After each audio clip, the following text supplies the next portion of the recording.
Welcome to the Spirit-Filled Leadership Podcast. I'm Pete Barak. Reminder, this is a podcast where we focus on helping you grow as a Spirit-filled leader because we believe the world needs disciples and disciples need Spirit-filled leaders. Today's episode, we want to focus on owning mistakes, which is ironic because if you look closely at my right hand, I have visual proof of a recent mistake, and in many ways, the exact opposite response that I had to this is what we want to focus on today. I did not own this mistake, and for over a month, I lived with a broken bone in my right hand until finally my wife prevailed upon me, my kids prevailed upon me, my mom prevailed upon me, and I went and got it checked out, and now I have this hair shirt to wear around, at least for a little while until it can get healed. So today we want to focus on owning mistakes, because one thing we know is that every leader fails.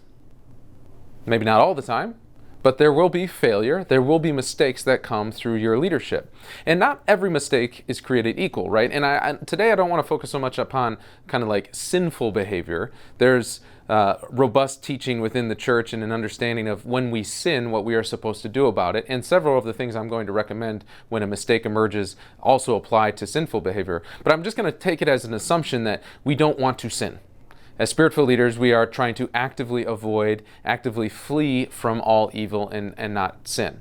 But there are other mistakes that aren't necessarily sinful. Sometimes they may be kind of venially sinful, where we are accidentally harming somebody or lose our patience or something like that. Kind of minor sins, but more along the lines of that common thing that comes up in leadership where an expectation is set and then not fulfilled. Or there's poor communication. Or we just flat out do the wrong thing in the sense of we're supposed to do this and we end up doing the wrong thing. Or we show up late for a meeting, or we set the expectation for this is what the behavior of the team needs to look like for this event, and then we don't hold ourselves to that same standard. Or there's a whole host of different ways that mistakes can happen, that failures can emerge. And the question is, when, as a leader, what's our response to those mistakes? And certainly as a leader, we can look at other people's mistakes and other people's failures and have a kind of an idea of how to help them grow from it. But I want to focus more on when you fail, when you make a mistake, what should you do about it? Because Patrick Lencioni has this, the kind of leadership guru has this great line about the transparency that's needed in leadership is the willingness to like raise the arms and say, look at these pit stains, right? To be able to say like, man, I'm stressed, or to be transparent in appropriate ways with the people you're leading so that they know that you know, and so that they can grow in trust that the culture of our community, the culture of our church, the culture of our organization, the culture of our small group, whatever it is that you're leading, the culture supports movement, supports the doing of things, and also recognizes that in the doing of things, mistakes will be made, either intentionally or unintentionally. And the culture supports a framework and an understanding that when mistakes are made, we handle them, we notice them, we resolve them. And they don't just linger under the surface, they don't just fester under the surface. And that's the starting place of any time we talk about owning mistakes, is it starts with awareness. It starts with an understanding that mistakes are inevitable, but we have to be aware of when they happen. And so within the spiritual tradition of the church, there's all sorts of wisdom on how to do an examination of conscience, right? Often at the end of the day, before you go to bed, to sit down and say, in what ways did I cooperate with the grace of God? In what ways did I reject the grace of God? And what should I repent for? Well, I think there should be an examination of your work conscience, or maybe your leadership conscience, to regularly sit down and say, Lord, help me see in what ways have I been leading well, in what ways have I not been leading well, and in what areas do I need to rectify and resolve within the thing that I'm leading? Because if leaders just kind of move through their days, move through their moments, move through the events with this blissful kind of ignorance that, oh, everything's good, I'm doing well, everyone else is doing well, there's no problem. What that often leads to is that blissful ignorance leads to often more of a violent type confrontation. And I don't mean violent physically. I mean like mistakes and failures that are probably kind of small will build up over time until they become a big issue. But if as a leader, you can be consistently aware of things that emerge, consistently aware of when you screw up, when you don't hold yourself to the same expectation, when you fail to meet the expectations of others, then instead of having to build and build and build and kind of have that explosive moment, you can just keep taking care of them along the way. Every step along the way, as a mistake emerges, you go through the process of resolving it. And now, instead of a big explosion that often threatens and can crumble the movement and the vision and the unity of a team, and actually be a springboard for more growth, more trust, more effective output from the team.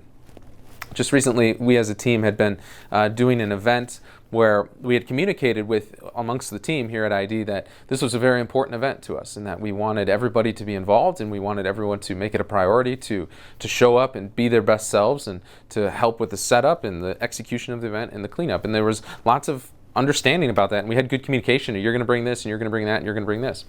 Well, as the day of the event approached, several things happened in kind of my personal life that I didn't plan very well for, and instead of adjusting the personal life stuff so as to fulfill the expectation that we had set as a team, that I had set as a leader, I shirked some of my responsibilities as the leader of the team, didn't show up on time, didn't do everything that I was supposed to do, didn't even bring some of the things I said I was going to bring. And at the end of the day, I kind of chalked it up to, well, life was happening at home and I couldn't do what I said I was going to do. But I didn't communicate the change very well, and it was kind of a last minute, and I definitely didn't hold myself to the standard that I was holding everyone else to. So in the days that followed, I became more aware that there was a problem there, that I had caused a problem, that I had not done what I said I was going to do, and therefore it left other members of the team having to fill in for me, and that wasn't right. It was a mistake.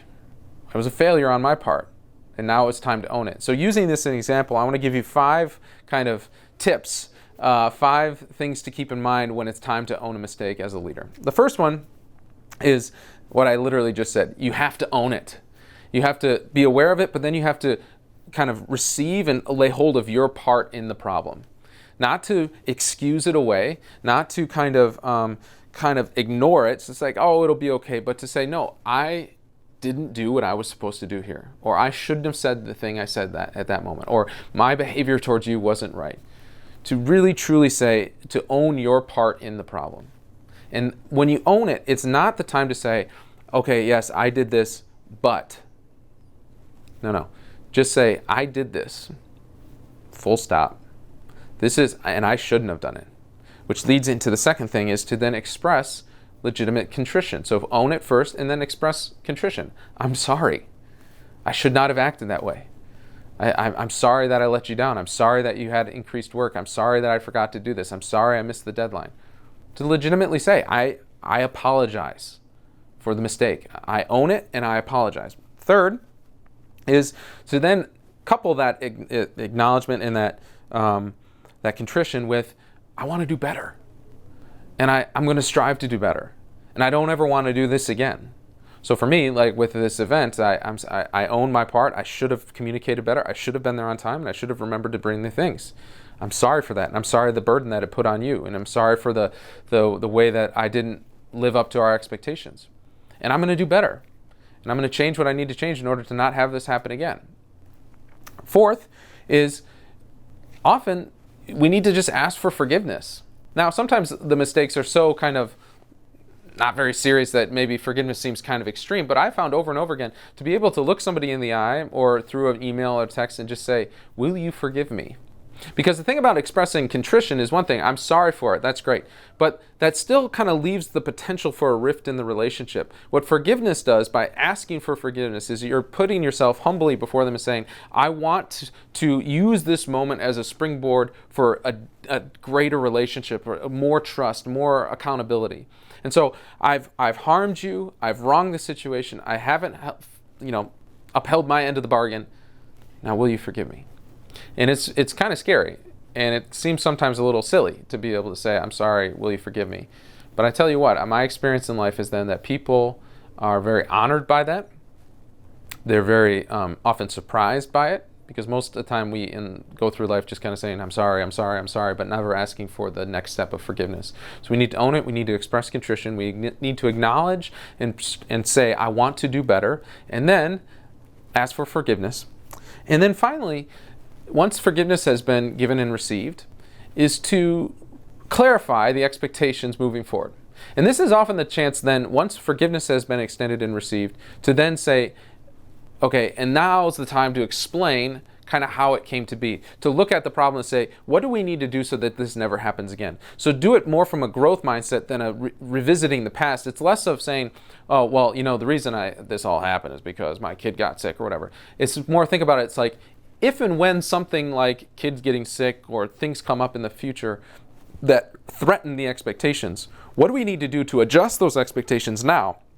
Or what plan do we need to put in place now so that in the inevitable moment of something needing to change or bad communication or whatever, we have a new plan of how to resolve that and move forward. So instead of just leaving it, okay, we've been forgiven, now, okay, I hope this problem will never happen again.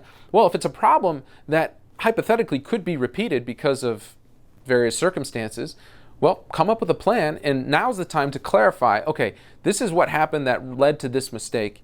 What do we need to do to avoid the steps that lead to this mistake? How can we as a team, how can we as an organization, how can we as in relationship make sure the communication expectations are adjusted moving forward so as to avoid this mistake happening again, or at least keep us off the path that would lead to that mistake? So as a leader, it's inevitable that mistakes are going to happen. It's inevitable that you are going to let some of your team members down. It's inevitable that they are going to let you down. There's going to be mistakes that happen. There's going to be failure that happens as we lead. And the question is, are you willing to acknowledge it? Are you willing to be aware of it? And then do you have the humility to go through a process of rectifying that situation, cleaning up whatever needs to be cleaning up, and building trust and faith and transparency and a deep, loving relationship with the people you're leading so as to be able to lead them better moving forward. So you need to own your mistake. You need to express contrition. You need to acknowledge and affirm that you want to do better. You need to ask for forgiveness. And then you need to make a plan for how to avoid it moving forward. Own your mistakes, because they can be springboards for greater fruitfulness, greater trust, and greater effectiveness in your mission. God bless you.